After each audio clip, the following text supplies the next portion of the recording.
యేసయ్య ఆత్మ కలిగి యేసయ్య చేత నడిపించబడే ప్రతి ఒక్క వ్యక్తికి కూడా యేసయ్య వచ్చిన సంగతి యేసయ్య అందరికీ చెబుతాడు.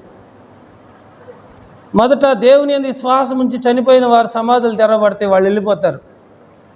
తర్వాత ఆ మీదట సజీవంగా నిలిచి మనం కూడా కొనుకోబడతాం.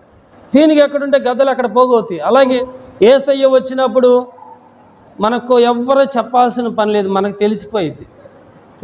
యేసయ్యని ఎదుర్కొంటాం మనం.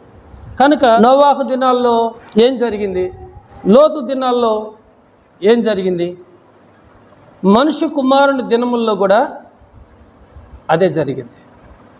నోవాహు దినాల్లో తినుచు త్రాగుచు పెండ్లి చేసుకొనుచు పెండ్లికిచ్చుచు ఉన్నారు.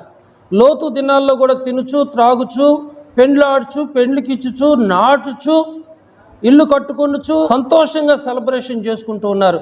ఈరోజు కూడా చూడండి, రంగురంగుల బిల్డింగులు, వెండిని బంగారాన్ని ఆస్తులను కోట్ల రూపాయలు ఇళ్లను ఉండటానికి నీడని ఎట్ట కడుతున్నారు తెలుసా? అందంగా కట్టుకుంటున్నారు. పని ఇదేమంతా వచ్చేదా?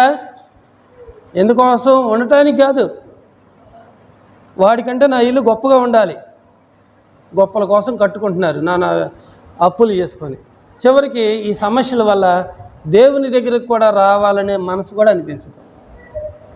ఎందుకు అంటే ఇలాంటి దౌర్భాగ్యమైనటువంటి ఆలోచనలు సాతానుడు నీకు ఇచ్చి దొరకగలిగిన అప్పులన్నీ ఆడి నీకు ఇప్పించి చివరికి అప్పులు తీర్చలేక మనశ్శాంతి ఉండలేక దేవుని వాక్యాన్ని కూడా వినటానికి కూడా నీ మనసుకు లేకోకుండా సాతానుడు చేసి నిన్ను గలిబిలి గందరగోళం చేస్తూ ఉంటాడు అన్నమాట. కాబట్టి ఆ రోజుల్లో మనుషులు మారలేదు, ఈరోజు కూడా మారకుండా ఉంటే నిన్ను ఎవరు ఉగ్రత దినమును రక్షిస్తారు, ఎవరు నేను ఉగ్రత దినమున తప్పిస్తారు? ఆలోచించుకొని మారు మనసు పొంది పశ్చాత్తాపడుచు. ఒకవేళ నువ్వు బాప్తిసం తీసుకున్న వాక్యానుసారమైన జీవితం నీకు లేకపోతే జీవగ్రంథముల నుండి రాసిన పేరును కూడా దేవుడు తుడిపేస్తాడట. కాబట్టి నీ పేరు జీవగ్రంథంలో దాఖలవ్వాలంటే నువ్వు వాక్యానుసారంగా నడుచుకో. ఏది ఈ లోకంలో శాశ్వతమని మాత్రం తలంచుకోవద్దు. నువ్వు ఓపికతో ఉండాలి, మితంగా ఉండాలి.